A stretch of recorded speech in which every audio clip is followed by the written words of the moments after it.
Assalamualaikum warahmatullahi wabarakatuh. Bismillahirrahmanirrahim. Alhamdulillahirabbil alamin. Nahmaduhu wa nasta'inuhu wa nastaghfiruh. Wa na'udzu billahi min syururi anfusina wa min sayyiati a'malina. May yahdihillahu fala mudhillalah wa may yudlil fala hadiyalah. Asyhadu an la ilaha illallah wahdahu la syarikalah wa asyhadu anna Muhammadan abduhu wa rasuluh la nabiyya ba'dah. Allahumma shalli wa sallim wa barik ala nabiyyina wa rasulina wa habibina wa syafi'ina wa maulana Muhammadin sallallahu alaihi wa alihi wasallam wa ala alihi wa azwajihi wa dzurriyyatihi wa man tabi'ahum ila yaumil qiyamah. Qala Allah Ta'ala fi kitabihil karim, a'udzu billahi minasyaitonir rajim. Ya ayyuhalladzina amanu ittaqullaha haqqa tuqatih wa la tamutunna illa wa antum muslimun. Ya ayyuhan nasu taqu rabbakumul ladzi khalaqakum min nafsin wahidatin wa khalaqa minha zawjaha wa batha minhuma rijalan katsiran wa nisaa'a wattaqullaha alladzi tasaaluna bihi wal arham innallaha kana 'alaikum raqiba.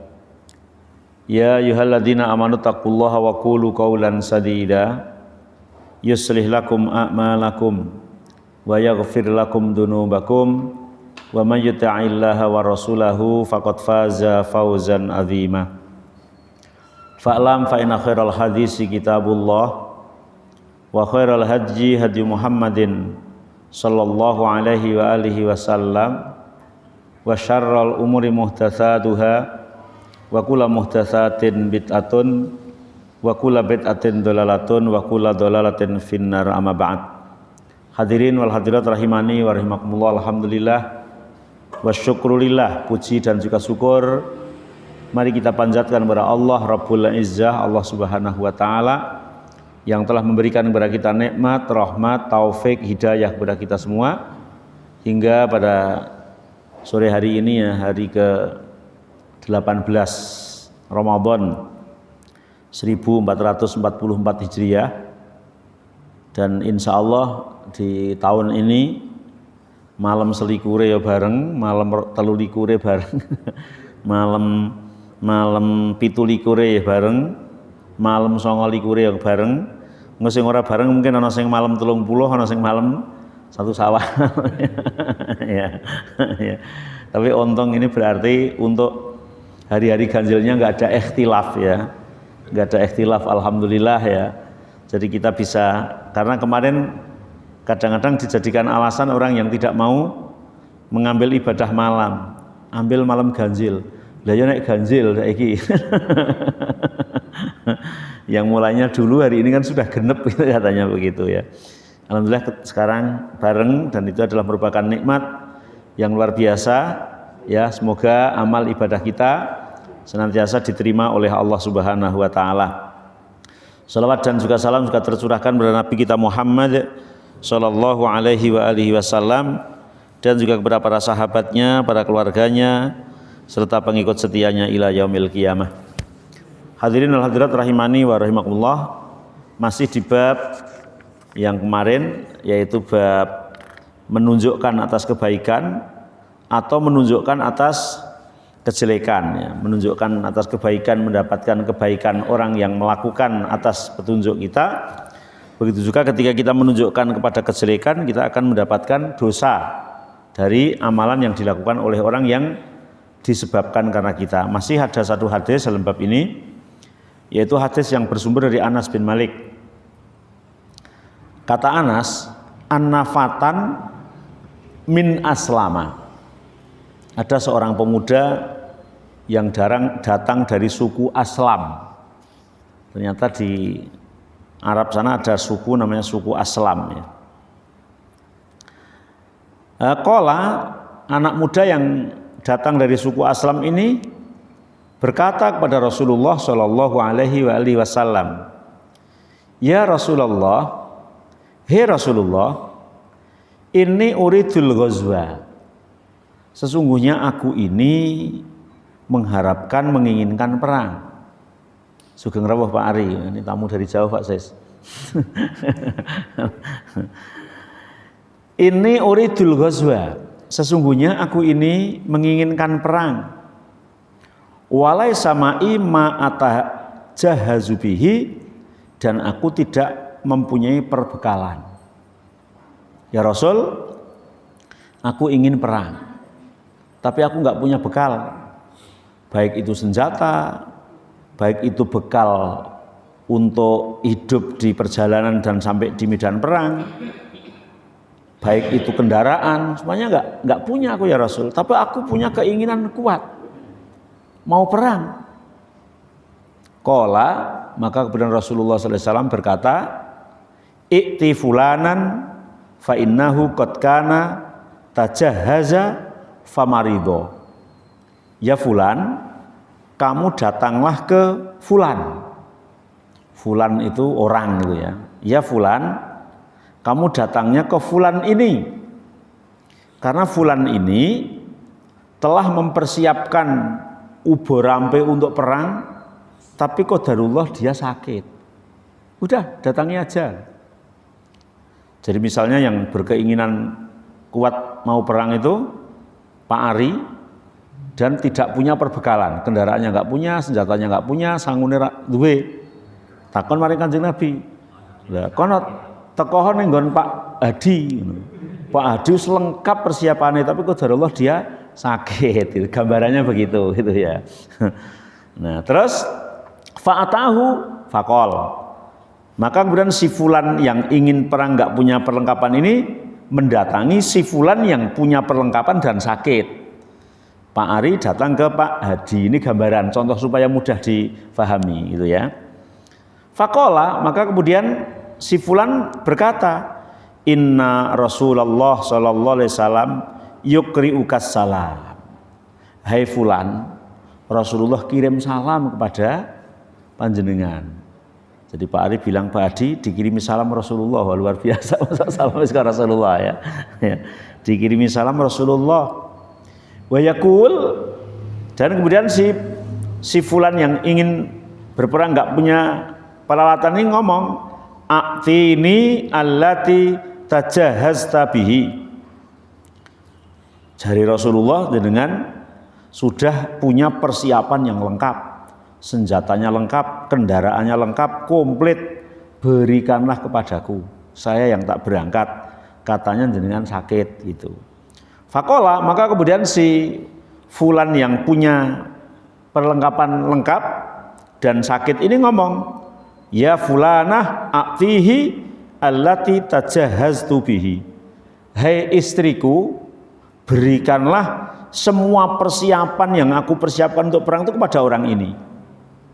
Wala tahbisi minhu syai'an, dan jangan menyisakan sedikit pun gitu. Gambarannya berarti Pak Hadi bilang sama istrinya, "Bu, sing wingi aku persiapan nggo mangkat perang komplit, kendaraane, senjatane, sangune kekno Pak Ari kabeh. Ra ana sing disisake blas gitu. Wala tahbisi minhu syai'an.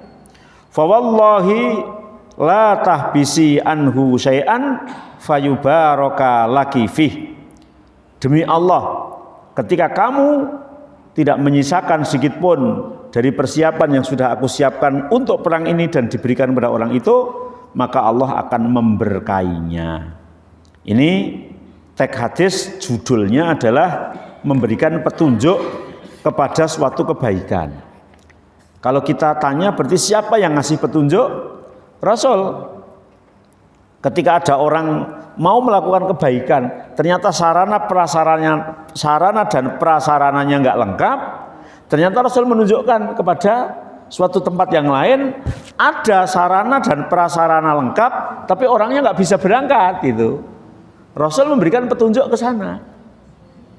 Kemudian setelah itu sebetulnya nanti di bab dalam berikutnya si orang ini yang memang sudah mempersiapkan lengkap ini menyerahkan semuanya persiapan kepada orang yang mau melaksanakan. Maka di sini terjadi syirkah di dalam pahala. terjadi kebersamaan di dalam mendapatkan suatu pahala dari Allah Subhanahu wa taala. Nanti di hadis berikutnya, di bab berikutnya akan dijelaskan tentang itu.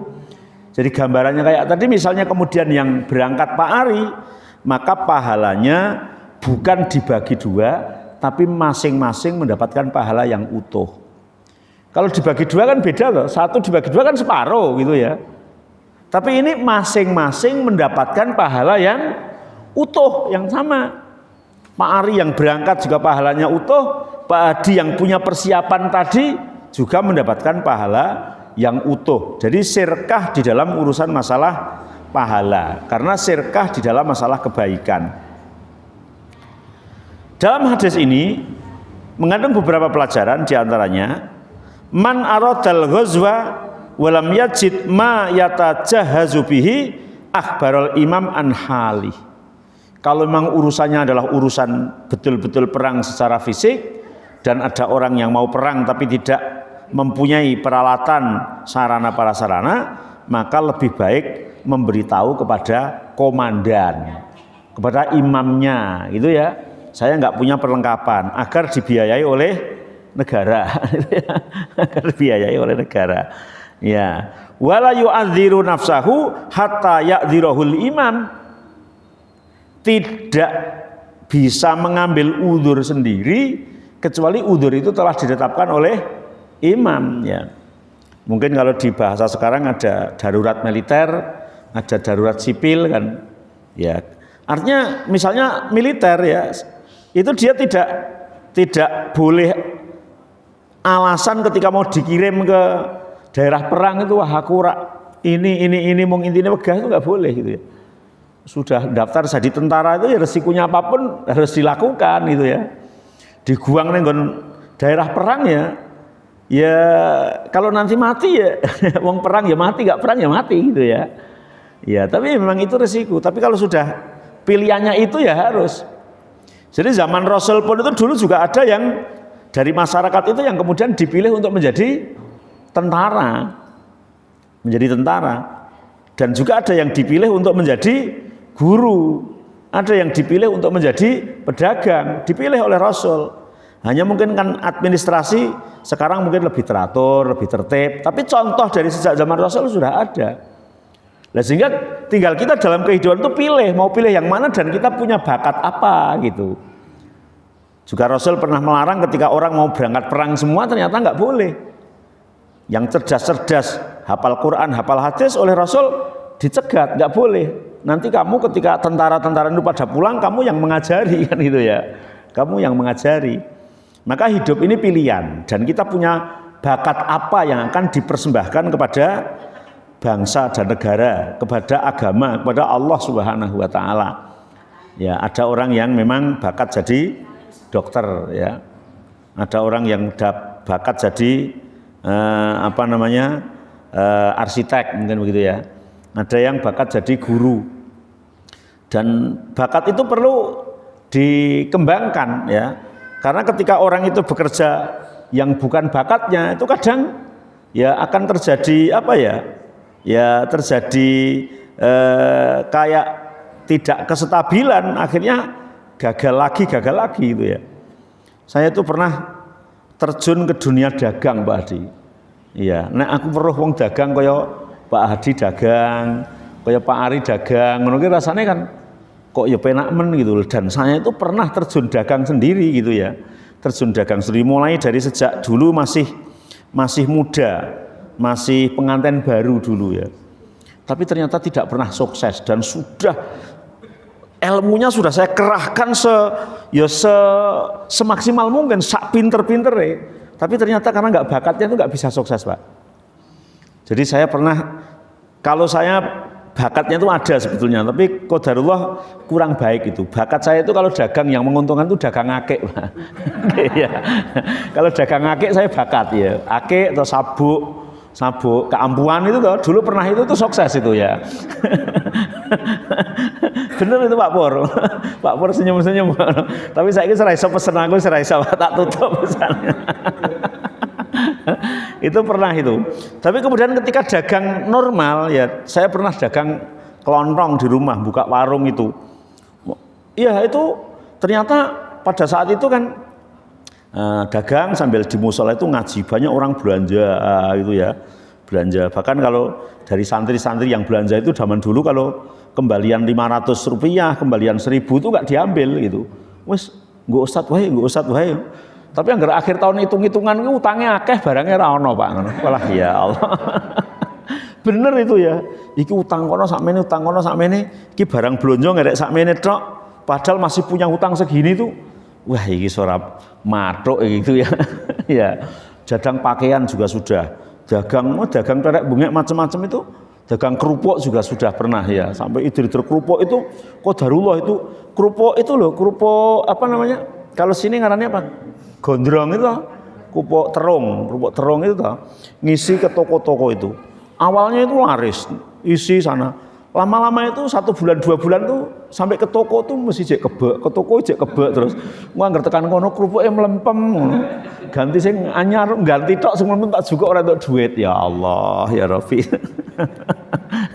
Makanya saya tadi nggak tahu Pak Adi, Pak Ari itu dagang lah sawang kok penak. Mungkin karena memang itu bakatnya gitu ya. Disyukuri. Itu mungkin itu bakatnya disyukuri. Jadi wah ini gimana ya, saya itu bakatnya buruh. Jadi akhirnya ya tetap ngajar di sekolahan jadi guru kan buruh Pak. Kayak Pak Ses ini buruh Pak ya. Waduh aku masih ya, buruh gitu. Jadi kalau buruh itu ya setiap bulan itu digaji, oh ini gajinya utuh gitu loh Pak. Iya, tapi kalau dagang itu ini batinin di modalnya di umat Pak. Ya Allah ya Rabbi. Ya, artinya bahwa orang itu punya bakat masing-masing. Sebagaimana zaman Rasul itu para sahabat itu ya ada yang saudagar seperti Abdurrahman bin Auf. Ya kemudian Utsman bin Affan itu juga di samping dia sebagai khalifah dia adalah saudagar yang kaya raya. Tapi juga ada yang jadi tentara, Khalid bin Walid ya. Kemudian yang lain. Tapi juga ada yang jadi guru ya atau jadi ulama, Ibnu Abbas, Ibnu Mas'ud, ya Abu Hurairah itu jadi guru. Makanya kan nggak pernah, jangan ada cerita Abu Hurairah itu terus melu perang, apalagi jadi panglima nggak pernah, karena dia diangkat oleh Rasulullah jadi ulamanya. Ya, jadi kita punya bakat masing-masing. Hanya kita mau mengambil posisi yang mana dalam andil kehidupan ini ya. Ketika kita sudah milih salah satu yang kita pilih, ya nggak boleh kemudian kita menghindar gitu ya. Wis daftar jadi tentara,